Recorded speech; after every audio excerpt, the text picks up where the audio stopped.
Last month, 2 black men who went to a Starbucks in Philadelphia and did not buy anything were denied use of the restroom and asked to leave.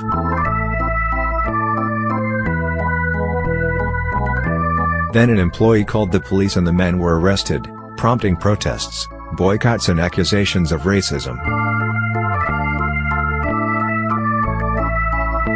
Now, Starbucks has changed its policy. On Saturday, the company announced that any customer is welcome to use Starbucks spaces, including our restrooms, cafes and patios, regardless of whether they make a purchase.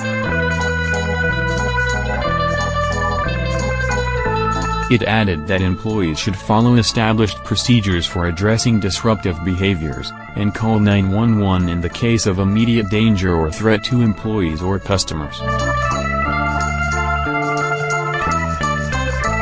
Previously, it might have fallen to store managers to decide whether people could sit or use the restroom without buying anything, the Associated Press reported. This is now an established policy for consistency across all of our U.S. company-operated stores, Haley Drage, a Starbucks spokeswoman, said on Sunday. The men who were arrested in Philadelphia, Rashan Nelson, and Dante Robinson, were waiting for another man, Andrew Yef, who was white, for a business meeting on April 12 when the officers arrived.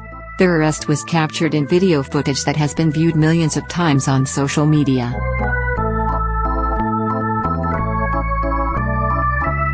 What did they get called for? Mr. Yaf asked in the video, referring to the police. Because there are 2 black guys sitting here meeting me? Starbucks did not press charges and the men were released hours later.